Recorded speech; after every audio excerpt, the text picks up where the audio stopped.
السلام عليكم الغزالات ديالي، نتمنى تكونوا كلكم بخير وعلى خير ويلقاكم هذا الفيديو في تمام الصحه والعافيه ان شاء الله. اسمحوا لي غبرت عليكم، غير ظروف صحيه داكشي باش غبرت، ولكن انا رجعت لكم بوصفات طبيعيه، وصفات كلها طاقه وايجابيه وكلها مجربه 100%، وكتعطي واحد النتيجه اللي كتبهركم وكتصدموا فيها نتوما.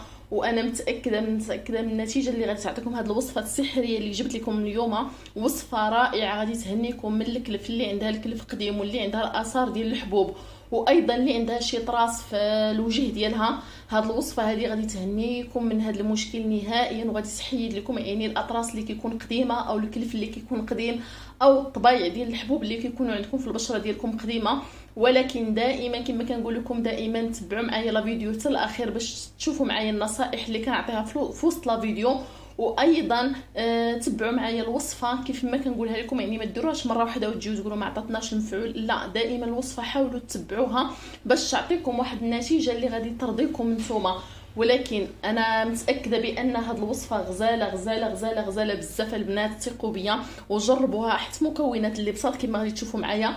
اول مكون اللي غادي نبداو به هو اللوز البنات، يعني اللوز العادي. كناخذ واحد شويه ديال اللوز كما كتشوفوا معايا، غير اللوز العادي. وكتعرفوا البنات بان اللوز عنده واحد الفوائد اللي غزاله غزاله غزاله غزاله بزاف على البشره ديالنا، وكينقيها واحد الدرجه اللي كبيره. اللوز فيه فوائد اللي رائعه رائعه رائعه، غير تبعوه معايا وتبعوا معايا اي حاجه كنعطيها لكم كتكون فيها اما زيت اللوز اما اللوز، راه بصراحه خطير خطير خطير في التصفيه ديال البشره. كما غادي تشوفوا معايا، انا عندي هذا اللوز هذا، من بعد ما مسحته مزيان غادي نشدو، غادي نطحنو في الطراب الكهربائي مزيان البنات، يعني طحنوه ليا مزيان مزيان كما غادي تشوفوا معايا.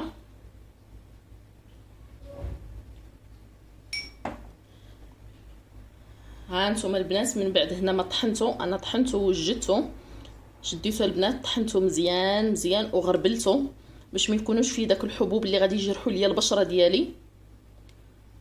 نتمنى يكون عندكم هنا واضح، يعني شديتو البنات وطحنتو مزيان وغربلتو وحطيتو هنايا كما كتشوفوا معايا. انا وجدته قبل باش ما نطولش عليكم لا فيديو.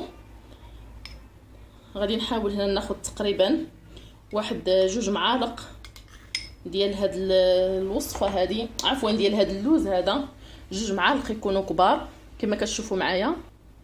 كما كتشوفوا معايا من بعد ما غربلته، يعني مغربل مزيان باش ما يجرح لكمش البشره ديالكم، حيت كتعرفوا بان البشره كتكون حساسه بزاف بزاف. صافي هنايا انا استعملت تقريبا 2 ديال المعالق ديال البودره ديال اللوز. ثاني مكون اللي غادي نستعمل هو ضانون مسوس او ضانون طبيعي. كتعرفوا بانه ما كيخطانيش هاد الضانون طبيعي في الوصفات الطبيعيه، كينفعني بزاف بزاف. كندير منه الوصفه وكان ندير له الغطايه ديالو، ومن بعد عاوتاني كنعاود نستخدمو الا بغيتو. غادي نستعمل هنايا واحد المعلقه كبيره ديال ضانون مسوس. صافي وكنعاود نغطيه، واخا يزيد يفوت له التاريخ، بالعكس شحال ما البنات شحال ما فات له التاريخ كيعطي واحد المفعول اللي غزال. هذه تكون معلومه عندكم بان ضانون طبيعي شحال قد ما فات له التاريخ ديالو كيكون عنده مفعول رائع على البشره ديالنا.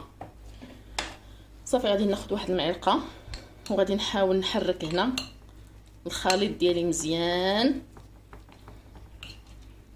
كما كنقول لكم دائما وصفات اللي بسيطه، يعني ممكن تشري غير واحد 3 دراهم ديال اللوز وطحنيها وتحصلي على بشره غزاله وبشره نقيه وصافيه، واللي غادي تهنيك من بزاف ديال المشاكل.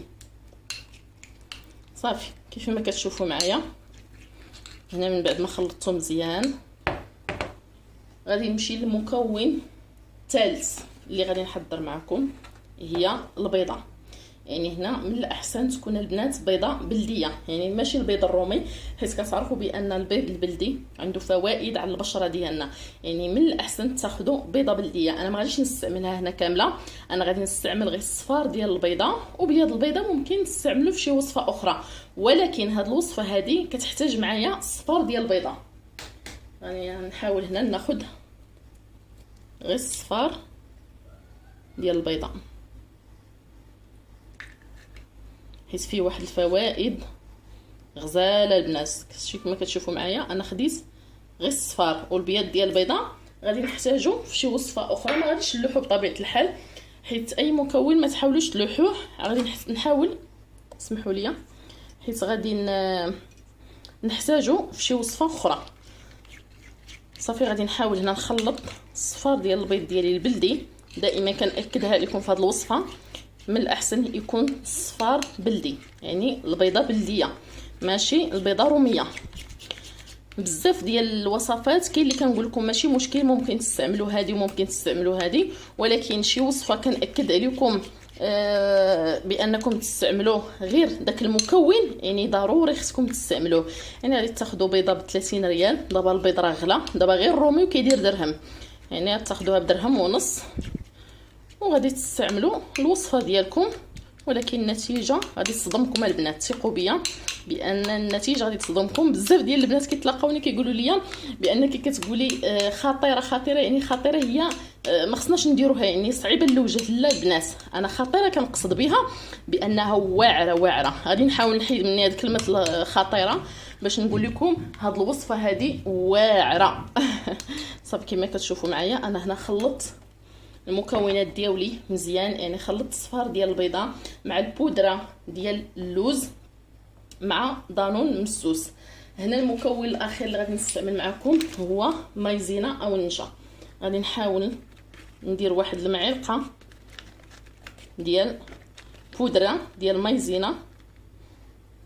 انا ما بقاتش عندي البنات هنا بزاف، ما بغيتش نحل الباكيه الاخرى. صافي يعني كنحاول ما نضيعوا حتى شي حاجه، ما بغيتش نحل الباكيه الاخرى. قلت راه غادي تكون عندي هنا معلقه، حيت انا غادي نحتاج غير واحد المعلقه. صافي وغادي نحاولوا هنا ندخلوا هاد المكونات ديالي مزيان بهذه الطريقه. يعني كتعرفوا بان مايزينا او نشا الذره هو المستند الرسمي ديالي، حيت عنده واحد التبييض رائع والله العظيم البنات. التبييض ديالو غزال. انا ما كنحاول دائما يكون عندي في الوصفات الطبيعيه ديالي، دائما ما كنحاولش ما نستغناش عليه نهائيا. راه كتقرب تسالى ليا باكيه كنمشي نجيب باكيه، يعني ضروري يكون عندي في الوصفات.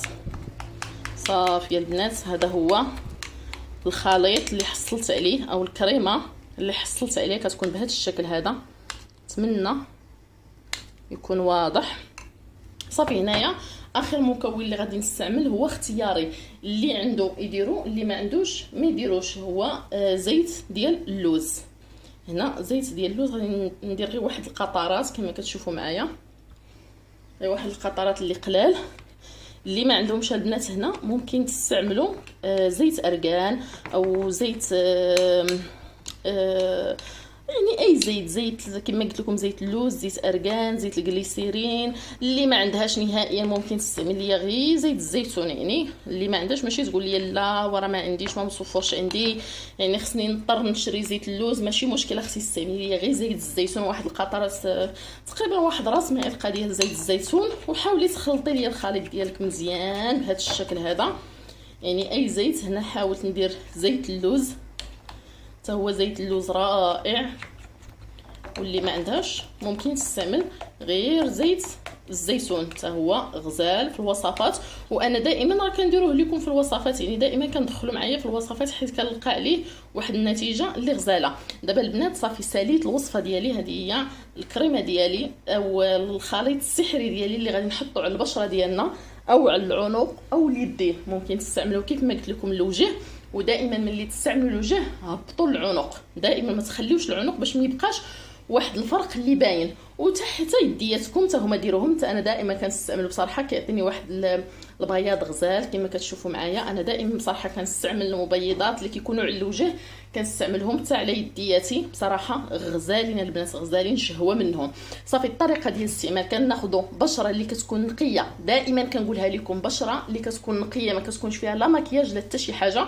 يعني حاولوا تاخذوا واحد 2 دقائق، حاولوا تنظفوا البشره ديالكم مزيان وديروا هاد الكريمه على البشره ديالكم بهذا الشكل هذا.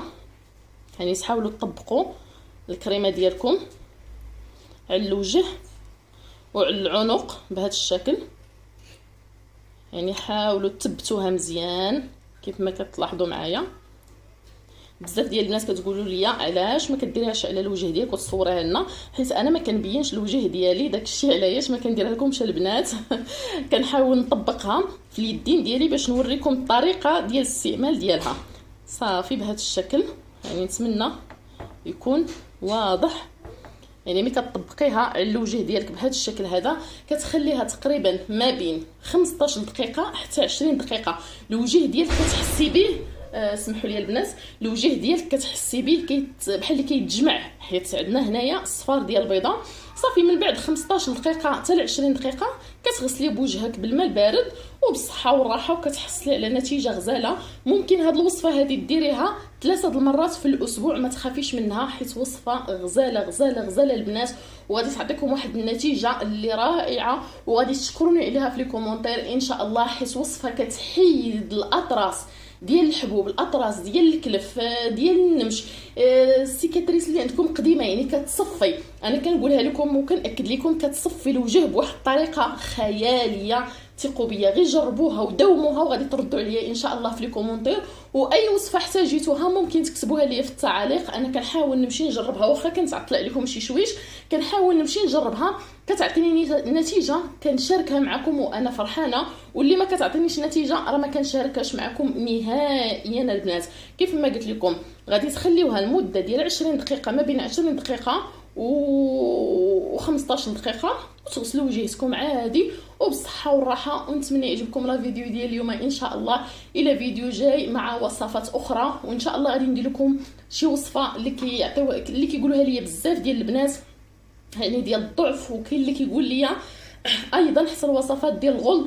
ان شاء الله غادي نشاركها معكم ضروري ضروري ومؤكد. انا غير كندير لهم التجربه، وغير تنجح معايا اي وصفه غادي نحاول نعطيها للمتتبعات ديالي اللي كنحماق عليهم كاملين. وكنعطيكم بوسه من هذا الفيديو، وكنشكركم بزاف بزاف على الدعم ديالكم، والى اللقاء ان شاء الله.